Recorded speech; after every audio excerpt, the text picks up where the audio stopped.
Okay, I got 3 videos I want to show you guys. This is just I want to show you. It's weird, and this is like an out view of the inauguration. And so check this out real quick. We're just gonna check a couple seconds of it. There's like 100 people at the Biden inauguration, and it's dystopian. So It's dystopian. there's nobody here. There's like more people up here So I thought 100 people is a lot. overlooking the Capitol than there are at the inauguration. Oh, the press. That's a good bunch of We're people here up with there. Fox News and The CNN press. and Fox News, this guy CNN, This guy Angels. Great from TBN. He's a Middle He's East great. correspondent. Really great coverage. You know, conservative. So Conservative. We don't mess with those liberals out here. Man, it's getting tribal right now. It is really tribal. You got to tell people, he's not one of them dumb liberals. Like we don't even mess. It's just, man, it's not good. Yeah, I mean, conservatives are like a lot more easygoing and kind of like nicer, and they're not as bullies. They don't bully as much, and they're more accepting and kind of better to hang around. But I mean, jeez Louise. Okay. Check it out. So, again, it's freezing here. It's like 25 degrees. It's snowing. Kamala Harris and Amy Klobuchar just spoke. Oh, wonderful women. They're Kamala Harris and Amy Klobuchar, just some sweet ladies. That's just a couple of sweet women. I bet I can't even say that with a straight face. Oh man, Kamala Harris, and you see her just laughing. She cackles. She's got the hard cackle. She's the hard cackler. Man, a hard cackler. people at the West Palm Beach airport waiting for Trump than there are here at the inauguration. Truly incredible time in our history. Where's Biden's support? For W and Trump. Where is Biden's support? There were 500,000 That's ridiculous. to 1 million people at each event. Nobody likes Biden. Close to probably 80 million 700 votes. governors. 80 million votes. Nobody likes Biden. This is ridiculous. Man, I never had such a gut punch in my life. Given the keys of the castle, back to these corrupt people, where there's just corruption out there in the wide open. It's like 2 people doing it out in the middle of the street. It's like, hey, that's all. You're doing that corruption like out in the open, right? We all see it. We see the evidence. You're caught now. It's one thing if you do it and you get away with it and the public doesn't know, but who are we really going to live in a country where you can do the corruption just in the middle of the street? You can go bump uglies in the middle of the street? Man. Hey, bro, you're doing that corruption like out in the open, right? I see you. I see your corruption. Police officer, arrest this man. He's doing corruption out in the open, in public. He's doing corruption in public view. Officer, arrest this man. Jeez. Something like that. It's eerie.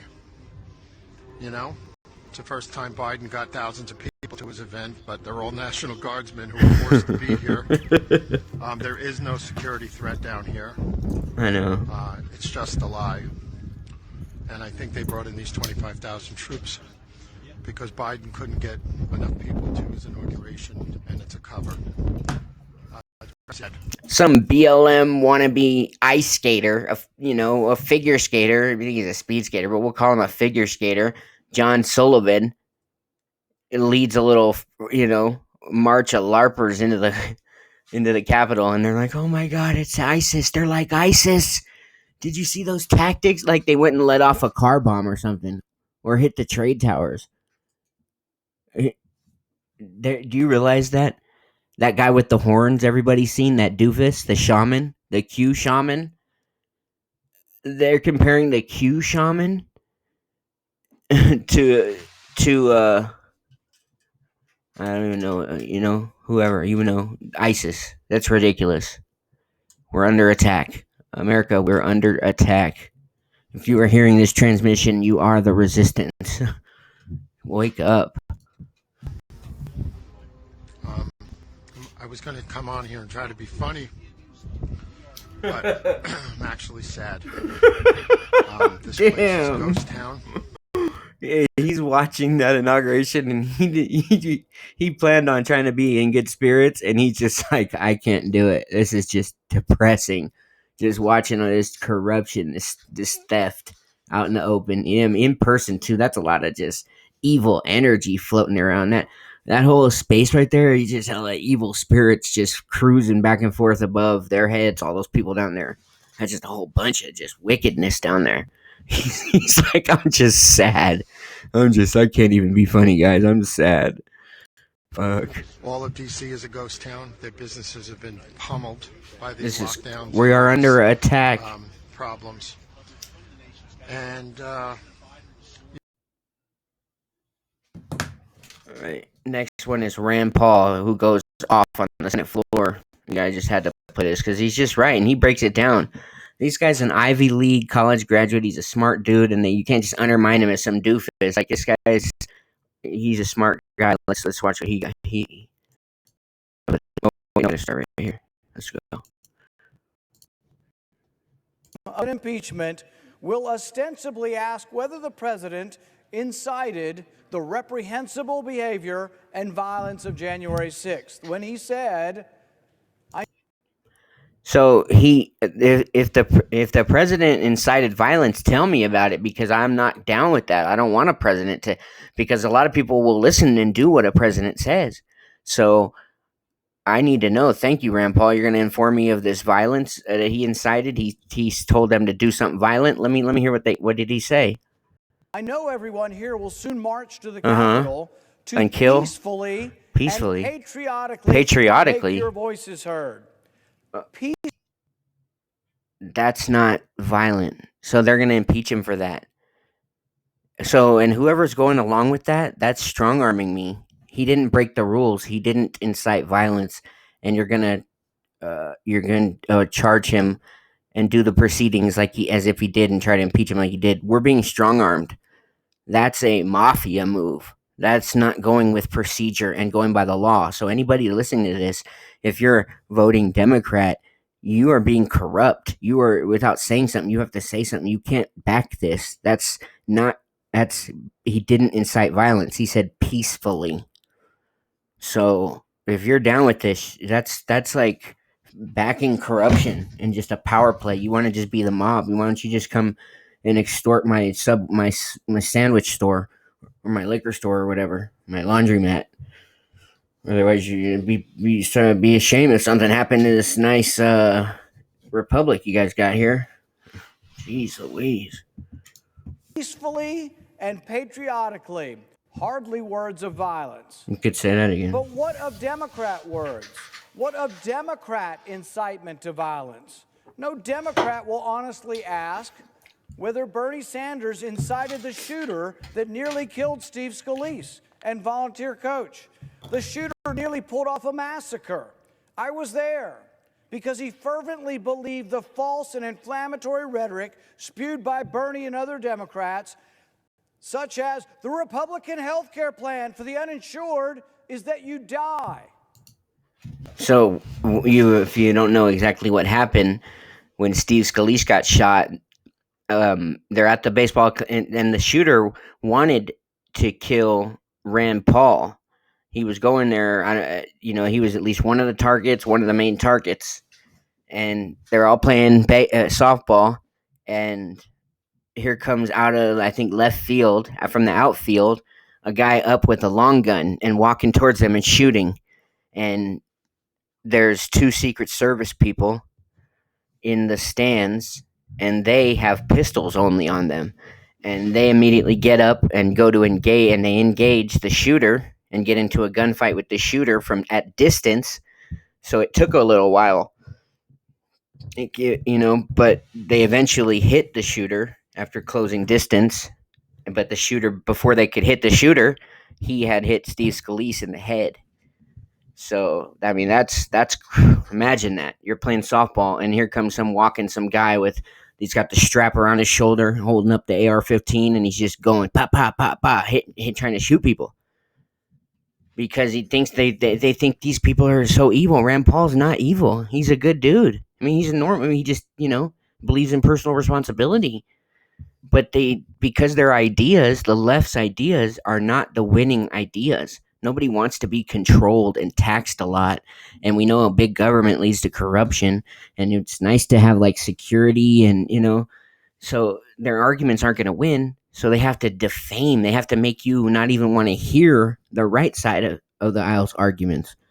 That's the only leftover. That's the only way they have left to win. They can't when you have the losing argument. You have to resort to other options, other tactics, and so in that process, you gas lunatics up, thinking that when you tell them that Republicans are evil, and they strap an AR up and come out of left field. No pun intended. Literally, I should say. Man, that's crazy. And Rand Paul got beat up by his neighbor. Came over, broke his ribs and just beat the hell out of him. You're a Republican. You're not, no, we don't want no wall. Some raging liberal neighbor of his. Jesus, Rand Paul comes in. You got the neck brace. He's one of those, like the movie when a guy gets hurt. He comes with his neck brace on and a cast and the eyes all black and blue. It's like just another day at the office. Getting a Republican, and he's like, "This is like a stand-up dude. I just want you to get married, before you have children. Finish school, get a job. Low. I want you to have low taxes. I don't want to control you, tell you what to do. Have a gun to be able to protect you and your family. That's where's the extreme beliefs where you think he's some danger to you? You got to go kill him. These people are nuts." As this avowed Bernie supporter shot Steve Scalise, nearly killing him, and shot one of our coaches and 2 or 3 of our staff, he screamed, "This is for health care." Ask me. Oh my God. Go to Kaiser, bro. Fuck. No Democrat will ask whether Cory Booker incited violence when he called for his supporters to get up in their face of Congress people. A very visual and specific incitement.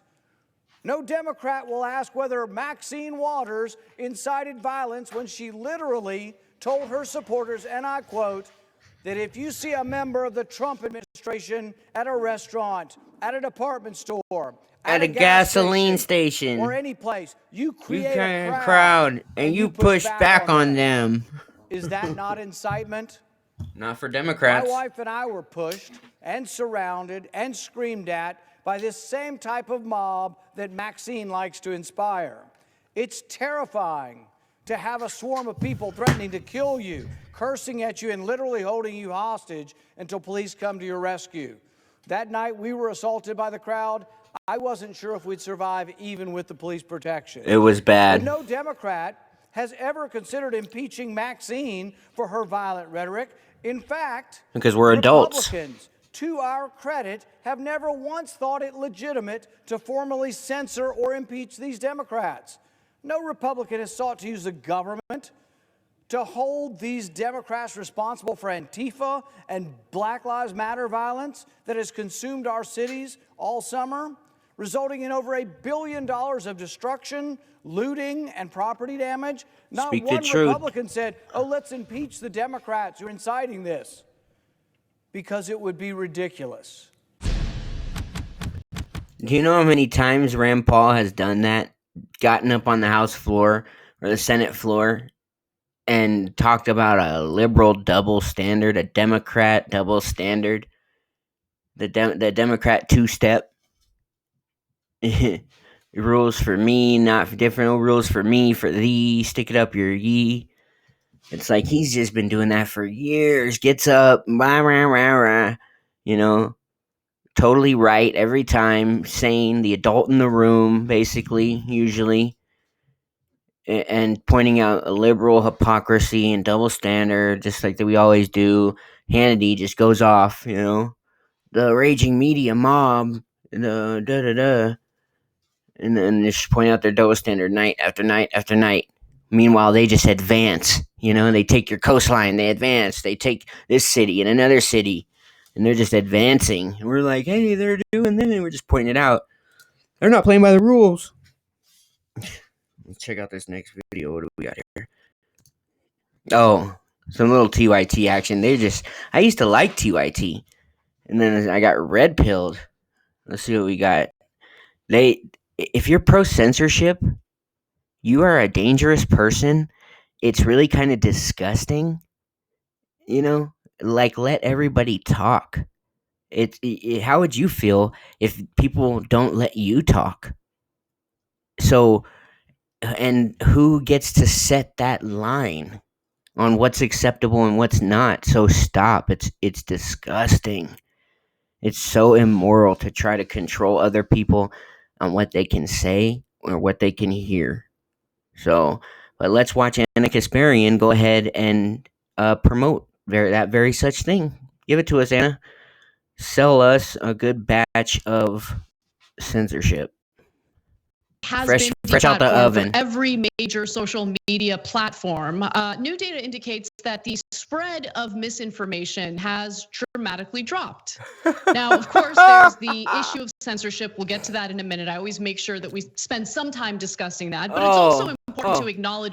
She always makes sure we spend, because she's a protector, in that area somehow. Like, yeah, you always make sure you devote a good little section to censoring and applying how you apply your censorship, your judo. It's like practice. This is how this is how you gotta practice your censorship.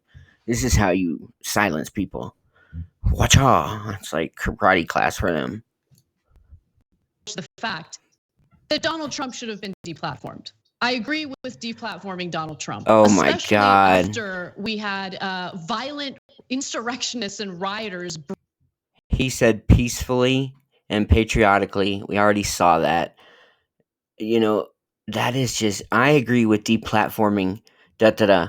We just see this weekend that a bunch of left wing accounts got deplatformed, and Jimmy Dore was saying that's why the censorship will come back to bite the left, and it's good that they finally went after the left a little because we need them to join up with us. What happened to that? I disagree vehemently with what you say, but I'll fight for your right to say it. These people want to just like throw out everything that's made our country good. And Anna Kasparian just gets on like Katzenberg cast, cha-ching. Yeah, I'm pro censorship. Yeah, take him down. Oh, no, he doesn't need a social media. No, he's very bad, very dangerous. Take him down. Cha-ching, cha-ching. Katzenberg cash, cha-ching, cha-ching. Yeah, TYT got $20 million from this Katzenberg Democratic billionaire donor. How you gonna do that when you're like you're supposed to be the the grassroots, the independent, challenge power, and you just take a public 20 mil where everybody can see you bumping up uglies. You're doing corruption like right in the middle of the street, and we can see you. You're just gonna take that money, and no wonder your audience is just shrunk. Jimmy Dore was like, yeah, Jank, I got 20,000 people watching my live stream right now. You have 6,000, Jank. And you have 5 million subscribers, which I don't think you really do. That's what he says. And then he goes, so yeah, Jank, what's up with that? That's because you've lost the plot, Jank. You're taking that Katzenberg cash, and your manager gave you a call, and now you're trying to kneecap force the vote. I mean, he roasted him. It was beautiful. He's taking that Katzenberg cash. That's a great phrase, that Katzenberg cash. Man, I agree with deplatforming Donald Trump. Cha-ching, cha-ching. It's like she's making the money. You see her winning the first TYTs. It's a lot more low budget looking than this. That's just ridiculous. They're just going to be hemorrhaging viewers taking these kind of stances. Cowards can't debate, just want to silence people. Breach the Capitol, murder a police officer, Capitol police officer, and of course, we also learned that 4 other people died in the middle of those riots.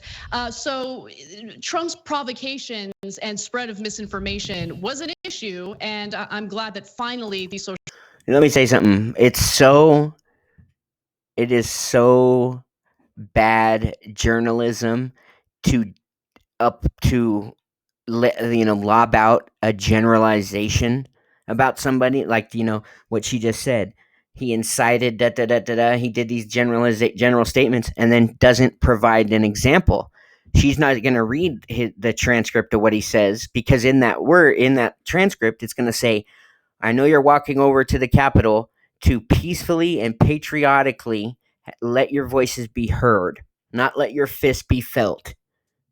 Okay, so she doesn't have any journalistic standards at all. She's not I always talks about went to journalism school and stuff.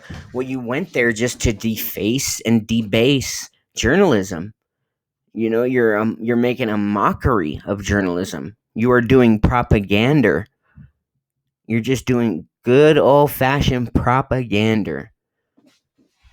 It's like, do not throw out a generalized, he's racist. Well, you better give the example. Don't throw out a generalized statement like he's racist or he's, xenophobe, whatever. You have to give out the example. And when you're not doing that, which they do it all the time because they don't have a good example. Especially in this case, when you say peacefully, she's just a wicked, just smear merchant. It's just so disgusting. Social media sites took some action in that specific case. Now let's go to the data and learn a little bit about what happened. This data is crap. Online misinformation about election fraud plunged 73% after several social media sites suspended President Trump and key allies last week. This analysis was done by Signal Labs, in case you're wondering how we know this. How we know this? For instance, about election fraud dropped from 2.5 million mentions to 688,000 mentions. So she's saying that after Biden was sworn in that day, and basically it was done for, that the conversations about the election went down, because basically that was the day. It was like the 20th. Everyone was, if it doesn't happen by the 20th, well, that's when he's sworn in and we lost. So obviously the numbers are going to go way down after that, because that's when I gave up pretty much about it. That's when everybody had to get real and accept that they pulled it off. So, but she's saying it's because, there was all this election fraud, which even we should be able to talk about election fraud. She's saying this is a good thing that we had there was all this devious talk, chatter on the web, millions of people talking about election fraud, and that's because Donald Trump had an account. He had a social media account, so all these people were talking. No, so first off, we should be able to talk. We have to be able to talk about election fraud. What if somebody pulls it off? So unless the gatekeepers agree, or unless they believe that it was pulled off, we can't talk about it. We need to be able to talk about it so we can expose if it was pulled off. So she's wrong in the beginning, but then she's saying that those conversations went down because Trump got his account taken away, and therefore that's a good thing. She's wrong on like 4 different ways. She's wrong. I mean, the conversations were going to go down even if Trump still had an account, because it was done. People gave up. People were trying to get up juice to get, we were still trying to win up, and everybody was still trying to win and had their hopes up until the 20th. And then the conversations went down. And just coincidentally, causation doesn't equal correlation. Trump was banned around that time. And she said, and then she says it's a good thing. So we shouldn't be able to talk about election fraud. And Trump deplatformed. She loves that. We shouldn't be able to talk about it. If we do talk about election fraud, it's bad. She said that. And it went down because Trump got banned. Okay. Wrong. Across several social media sites in the week after Trump was banned from Twitter. And of course, Trump and his supporters have lost accounts on various social media platforms, including Facebook, Instagram, oh, that's so great, Snapchat, right? That's so Twitch, awesome. Spotify, Shopify, and others. Facebook called Trump's suspension indefinite, but they have left open the possibility that his account could later be restored. Now, mentions of the hashtag Fight for Trump, which was widely deployed across Facebook, Instagram, Twitter, and other social media services in the week before the rally dropped 95%. Hashtag hold the line and the term March for Trump also fell more than 95%. And aside from the analysis that was done by Signal Labs, Media Matters for America. Fight for Trump. You can find a million tapes of politicians saying, fight for your rights, fight for democracy, fight on, live to fight another day, fight for the Constitution. We fight, fight, fight, fight, fight. And march? And she's saying that like that's bad or something. This woman she's a nasty woman. I gotta say it. She gets the nasty woman title. She's a wicked, wicked, nasty woman. Like, where are your morals and your decency, Anna Kasparian? Jesus. Did their own analysis, and they found that the number of people clicking and sharing content from right-leaning political Facebook pages also fell substantially in the days after Facebook issued its temporary ban on Trump's account. Now, if you want a... You know what? I want Anna banned. What if we want you banned, Anna? You only have like a million maybe followers or 5 million or who knows what you have. But Trump had like 80 million. So there's a bunch more people. So because he's more popular than you want to have him banned? I mean, who are you? Stop trying to take people's rights away. It's so just pathetic and just, it's a terrible look. It's gross. Because you're afraid of him. You're just less people like you. More people want to hang out with Donald Trump. More people want to follow his page. So you're jealous. So you're trying to get him banned. It's really gross. Pathetic. Perfect example of why I think it was important for this to happen. I don't promote a lot of stuff on this show unless I really believe in it, and I think that it's information that can help you understand what's going on in the world, in our country. But The Daily, which is the podcast for the New York Times, had reporters speak to Trump supporters, people who were not at the Capitol riots, to ask them how they felt about it. And even the supporters who are against the violence and found it reprehensible and all of that, they're completely convinced that the election was stolen. How does she know it's not? Has she looked at the evidence? Has TYT went over the supposed evidence, the alleged theft of it? Have they went over that with their audience? I bet you can't find one video where they do a thorough run through of the complaints that the opposition is making, the reasons why the people believe that it was stolen. Ruby, that Ruby chick and her daughter out there just doing wicked stuff in Fulton County. So, as she went over, unless you're going to go over that evidence, you just talk as if it's just you know that she knows the truth. All these people that believe this thing is wrong, she hasn't went through the evidence. We haven't talked about the evidence and went through it. You just get to declare what is right and wrong without going over the facts with your audience, and you call it news. It's propaganda, you wicked woman. From Donald Trump, that Joe Biden is not the rightful president-elect. That is an issue that continues to divide the country in incredibly dangerous ways. So take a listen to that podcast. I recommend it. Well, maybe you should talk about it then. Your thoughts. So it's real dangerous for the country. So maybe we should be able to talk about it, right? If you try to silence everybody and they have problems and it's a contentious issue, you're either talking or you're fighting. And they're not letting us talk. So, they're overeducated till they didn't went around. They did full circle and they're back around to stupid. I'm still sorting through, some of. Here's AOC's laptop. I wonder if some of the I think I would bet that a significant amount of decline that. Hold on. This guy has a half of a moral compass, so you can see he has some hesitancy, and he's like, he started. I don't know where I feel about this. He has to kind of, capitulate to them a little bit, otherwise they'll just excommunicate him. But you could tell he looks like a choir boy. He's probably raised decently. and he's like silencing people. Oh, I'm pretty sure, guys. I think that's kind of he like want he knows it's wrong. It's like, come on, bro, stand up, bro. Should grab down, see if you got it there between your legs, and say, Anna, you're a wicked woman. Stop trying to silence people. You'll be okay. And if Donald Trump has a Twitter, he can have a Twitter, and you can have a Twitter. Share. You need to learn how to share.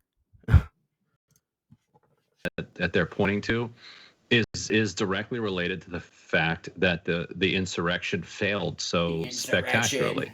I mean, I think March for Trump, Fight for Trump, Stop the Steal, and claims about the election being stolen, would collapse in the face of this riot being beaten back. I don't think that they expect. Some of them certainly expect. Those are they would be able to Antifa take guys over the right Capitol. there. I think most of them thought there would be enough. They would be well enough guarded. Most secure building on the planet, that they wouldn't get in. That they'd make a lot of noise. That their voice would be heard on the outside, but they wouldn't get in.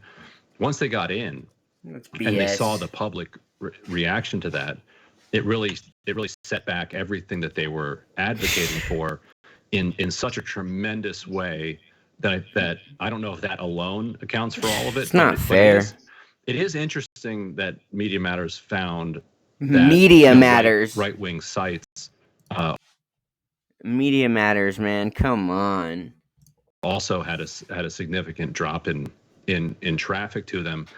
My problem with this is more that it's treating a symptom rather than the disease, because if you leave the disease unchecked, then it's just They gonna always create say more this. symptoms, and you That's can't their just constantly rely. That's the liberal way to take when the left radicals really go haywire against Trump. They always, and they can't rebut it and say, look, you're wrong, you're going too far. They always go, yeah, but I just, like that. They try to shift the focus off of that, and they go, Trump's a symptom of a bigger problem. And then because that's the corruption, the whole democratic corruption, the whole deep state, the bureaucratic state, the government, everything that was there in the Obama years leading. So they're right, but it's like that's their best. They're such cowards, liberal men. That's the best they can muster up. On the wisdom and the mercy of Mark Zuckerberg and Jack Dorsey to make the right decisions of which accounts to ban. And so you have to go deeper and say, well, what was it that set people against each other to begin with? And I think that where you can start is to say that these social media monopolies should not be able to profit by they were trying to figure out how to make a chicken soup. This should be quite simple. You don't need to feed them. Exist on. Oh wait, watch. Void liability just through. They were trying to figure out how to make a chicken soup. This Watch should be quite this. simple. You don't need to feed them to a militia video. Yeah, I love the fact that platforms and their profit margins are derived by making people angry. If you go on YouTube and you start out looking for a chicken soup recipe. He loves chicken soup. You're watching a Jordan Peterson video. Oh, do you know Jordan Peterson has? He's like he basically, I grew up without a dad around. He basically has taken over, kind of as my dad, and told me the things that a dad is supposed to tell a son. Stand up straight, clean your room, take accountability, tell the truth. What is this fool talking about? This guy is a fool, and he is doing harm to people, because Jordan Peterson, if people watch him, it helps your life. He is so smart. Why do you think he gets millions of followers and fills stadiums? And he is so followed. He's the hottest ticket to listen to for philosophy, for like guru type stuff, for how to fix your life. I mean, for this guy to say, you don't need to be learning about, I'm going to make a bowl of chicken, or what? Why would you go on the internet for making chicken soup? What? And he goes again back to that reference. But then, you know what? If someone goes on there because they can't make chicken soup without the internet, and they wind up at Jordan Peterson, that is the best thing that ever happened to them in their life. And this guy wants to scare people off of that because he's been dangerous and bad and just wicked. It's just, man, that just almost like physically hurts me when I see somebody that is such a good, just good dude that has done so much good for so many people, who's so awesome, who's so intelligent, has so much good information to give people that will help their lives, and that is just trampled on by this AOC's butler. This is AOC's butler. Like, give me a break, man. Oh boy. Whew. Man. This guy, it's like, I need a trigger warning. I need a trigger warning when you're gonna go off on when you're gonna say some ridiculous stuff like that, and you're gonna do something that just despicable and damaging and try to like scare people off of Jordan Peterson. I need a trigger warning before you do that, bro. Safe space me. That's by design, and it's designed. Boring algorithm smack talk. And I want to hear Anna Kasparian's last words before we take off here. Very little competition when it comes to this space. And so if you rely on Facebook or Twitter to get your message out, or to promote your work, or to use it for what, for the positive purposes that it's there for, and its algorithm decides to act. We need to all get our list from Anna of positive uses that we're all allowed to use the various social media apps and websites, and we need to get our approved list of positive uses for approved apps, and everybody line up and get your list of approved activities. This rod suspend you indefinitely from their platform. That's a problem. And so you want to break up these companies or ensure that it's a competitive area where other social media sites can be launched and they can succeed. But Facebook I can't take any more. Bottom line is, she is okay with people. You can't do this. You can do this. She thinks you can control people and tell them what they can hear and can't hear. And then you talk about other people like they're bad and they're off-putting, or they're beyond the pale, or immoral, or bad people. You are just disgusting. I mean, whoa, you on the immoral scale? You're immoral. Your compass, you dropped it. Your moral compass, you dropped it, you stepped on it, it got ran over by a semi. It's broken because you are so immoral. Wicked. All right, everybody, please subscribe to my channel if you like the video. Don't worry about donating any money. I don't have any ways to donate or nothing. I haven't done any of that yet, but I don't even really know how to do it, so I'm just making videos. Right on. Everybody, have a good day. Have a good night. Hasta la vista. Come with me if you want to leave.